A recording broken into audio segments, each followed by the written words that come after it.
En esta oportunidad vamos a hablar sobre el ejercicio del rol en los equipos de salud. Las personas se relacionan siempre a través de los roles y por medio de estos roles que desempeñan se integran a la sociedad.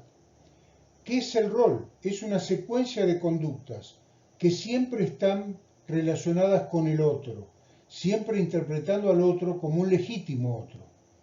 El otro implica otro rol, son conductas que realiza otra persona. ¿Cómo se aprende un rol? Es un proceso, el aprendizaje del rol, que se vincula siempre a otros. Por ejemplo, aprender a desempeñar el rol de hijo solo aparece y se desarrolla en relación con el rol de padre, y la inversa. El rol es uno de los fenómenos más importantes que se dan dentro de los grupos y debe ser el centro de atención, la identificación correcta de los roles para transformar al grupo en un equipo y sobre todo un equipo de alto rendimiento y evitar que siga siendo un grupo. ¿Cuál es el paso previo para la constitución de un equipo de salud y la asignación de los roles dentro del mismo? Se deben responder algunas preguntas. Las preguntas son: ¿qué roles tomarán los miembros del equipo? ¿Qué funciones tendrán estos roles? Cuando un rol es funcional o disfuncional, ¿qué efectos tendrá sobre el desempeño del equipo? ¿Cómo interactuarán los diferentes roles? ¿Existe una composición ideal de roles? Para dar respuesta a estas preguntas, tenemos que observar este gráfico. Tenemos, primero que nada, una institución prestadora de salud o financiadora o un servicio de nefrología para ponernos en el campo en el cual estamos trabajando en este momento.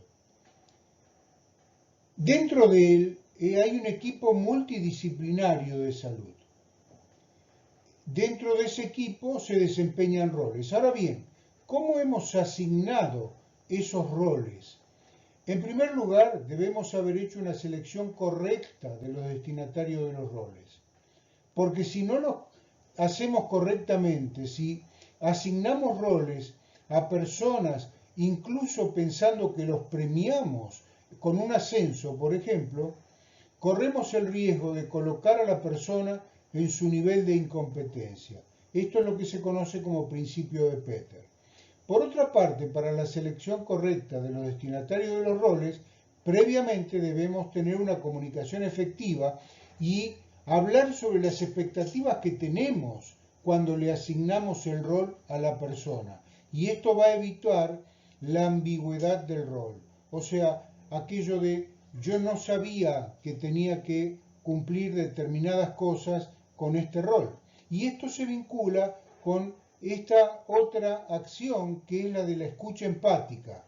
Debemos escuchar empáticamente las expectativas percibidas por la persona a quien le estamos ofreciendo el rol para evitar el conflicto de roles en relación a las acciones que va a desarrollar y que no entre en conflicto con sus valores éticos. Eso es fundamental también de tenerlo en cuenta.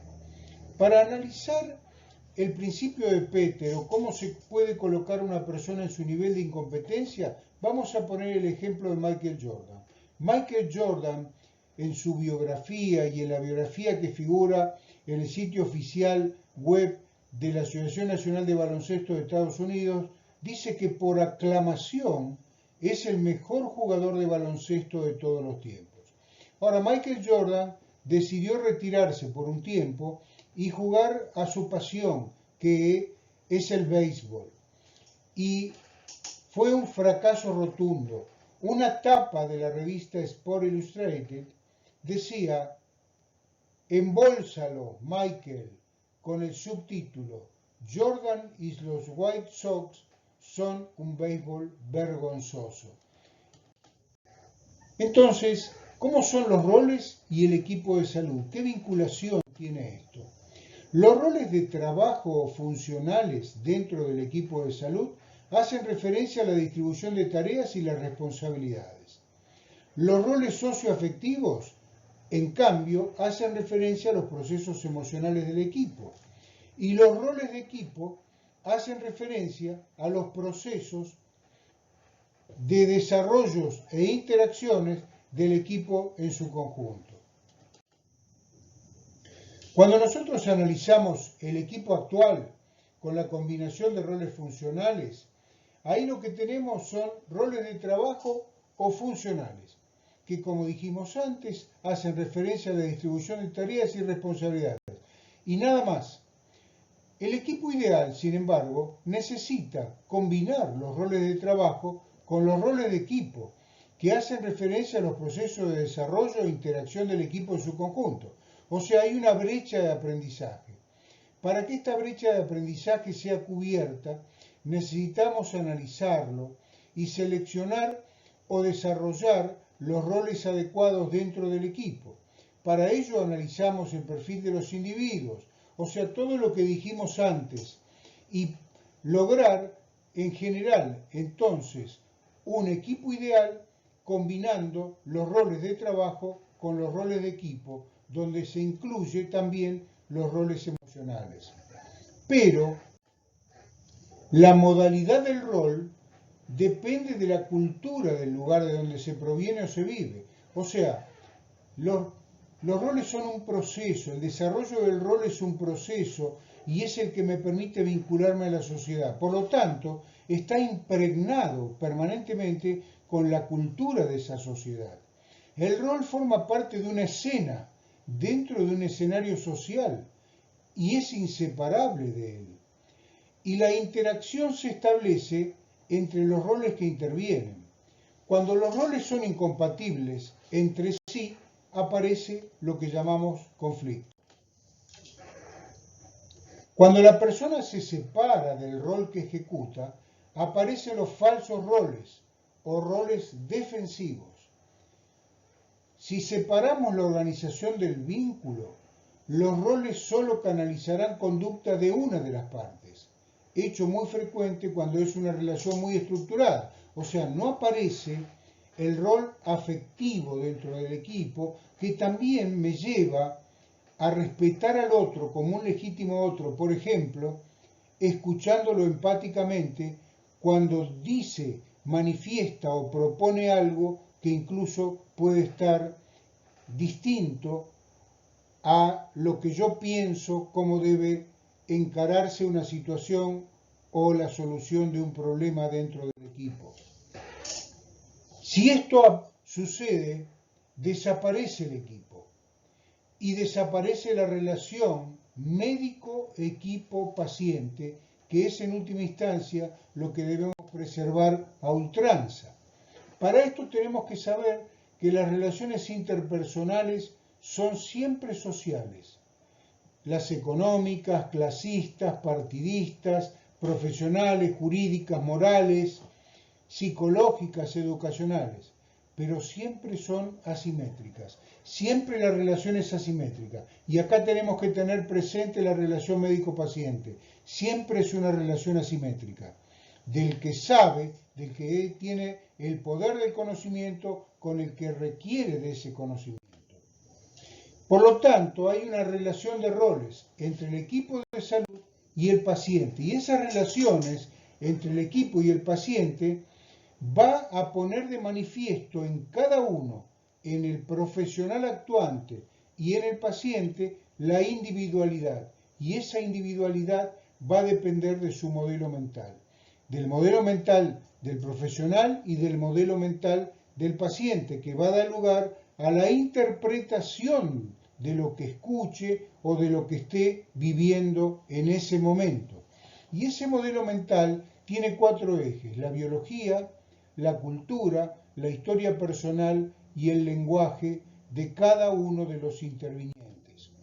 Por lo tanto, esta conjunción de personas que son los profesionales y los pacientes con su modelo mental, en realidad constituye cada uno de ellos, para generar este modelo mental, una trilogía, que es el cuerpo, la emoción y el lenguaje, que tienen un punto en común. muy claramente diferenciado. Y ese punto en común implica que lo que le sucede al cuerpo le va a suceder a la emoción y lo va a manifestar con el lenguaje, tanto en el profesional como en el paciente. Sin embargo, es frecuente jerarquizar lo orgánico, generando una relación de equipo de salud-paciente incompleta. O sea, jerarquizamos el cuerpo del paciente, lo que sucede con el cuerpo, y perdemos de vista esta relación. Y por lo tanto, nos evitamos saber que podemos accionar con el paciente de otra manera, con una relación mucho más estrecha y más correcta. ¿Por qué? Porque los seres humanos somos seres emocionales e interpretativos, que no sabemos cómo las cosas son, sino que sabemos cómo las interpretamos.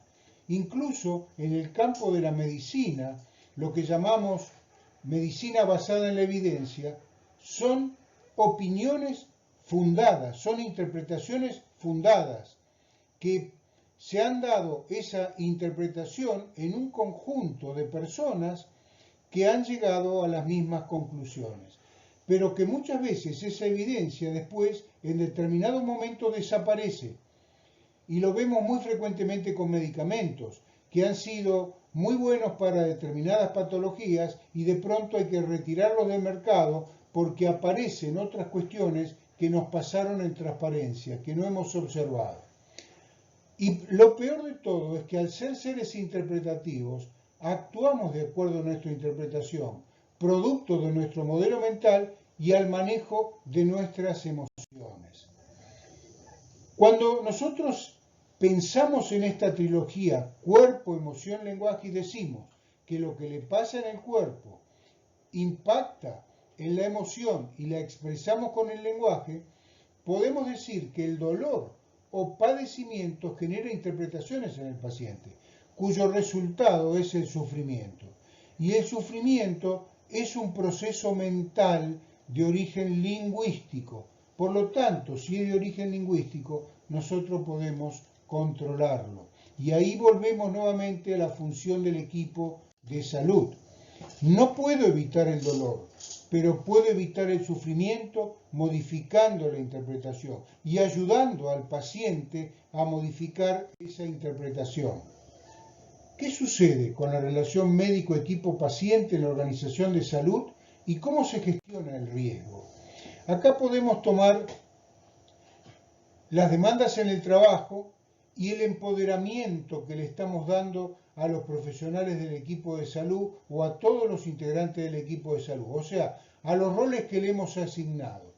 Cuando las demandas del trabajo son muchas y a su vez hay mucho empoderamiento, el personal y el equipo está activo. Pero cuando la demanda en el trabajo es mucha y lo hemos empoderado poco al equipo de salud, hay situación de alto estrés. Y esto es lo que lleva después a las situaciones en las cuales se generan las enfermedades productos de ese alto estrés, como vamos a ver más adelante. Y está vinculada con la gestión de desempeño de las personas y del equipo. Nosotros tenemos un estado actual y una brecha de aprendizaje y un estado deseado de objetivos siempre en todos los equipos. Y permanentemente tenemos una tensión saludable que se expresa en EUS3. Este EUS3 me lleva a una zona de comodidad, con el empoderamiento del equipo de salud que maneja su conocimiento, los conocimientos técnicos, pero a su vez sabe gerenciar sus estados emocionales. Cuando las excesivas demandas en el trabajo se van sucediendo en el tiempo, se produce la fatiga, el cansancio, se llega al distrés y el alto estrés y menos control para la toma de decisiones, lo cual lleva al colapso, lo que conocemos como burnout. Y esto se ve en este gráfico. En lugar de tener una tensión saludable, se produce una tensión compulsiva. Y esta tensión compulsiva apaga, aplasta la brecha de aprendizaje, hay mala gestión de desempeño, ineficiencia y no calidad. Entonces, ahí se producen los incidentes, y los incidentes están vinculados al compromiso que tiene el equipo de salud. Cuando en general nosotros gerenciamos solamente, lo que logramos son desvíos e incidentes que los podemos disminuir hasta que llega un momento que se produce lo que llamamos el problema de la meseta. O sea, gerenciar la calidad en realidad no nos permite acceder a un producto de calidad total. En cambio, cuando hay compromiso auténtico y entusiasmo creativo, porque lideramos a la calidad, no se produce la meseta y hay seguridad total. O sea, tenemos situaciones de seguridad total, lo cual no quiere decir que no se produzcan errores, pero del error se toman los aprendizajes para que el error no se vuelva a cometer. O sea, se pone el error arriba de la mesa para analizarlo, para que no pase en transparencia. Entonces, tenemos en los equipos de salud, desde el punto de vista de la productividad, tres ejes. El eje operativo, la operación, que tiene que ver con las competencias técnicas, que tienen que ver con su profesionalidad y la actualización. Las estrategias que tienen definidas y en las cuales participan, por otra parte, y la organización social. La organización social requiere que las competencias genéricas transversales se aprendan, y hay que trabajar siempre las competencias genéricas transversales dentro de los equipos, porque tiene que ver con la efectividad personal, el liderazgo, la gestión emocional, la resolución de conflictos y sobre todo para tener en cuenta el paquete de valor del paciente, que es diferente del paquete de valor del equipo de salud. Y todo esto se desarrolla en un entorno sociocultural.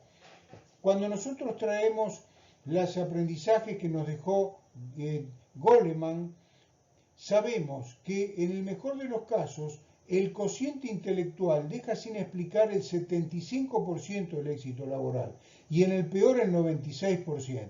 O sea, que la inteligencia emocional vinculada a las competencias genéricas transversales son las que nos permiten asegurar en gran medida, sumando a la competencia técnica, los resultados favorables. Esto lo podemos observar en estos dos libros. Uno que es el libro de la gestión de la calidad en servicios de diálisis, disponible en Internet en la Confederación de Asociaciones de Diálisis de la República Argentina.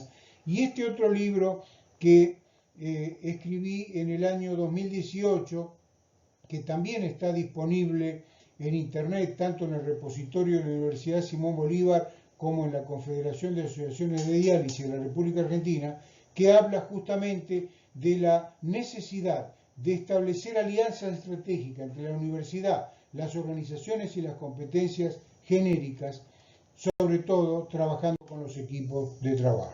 Muchísimas gracias.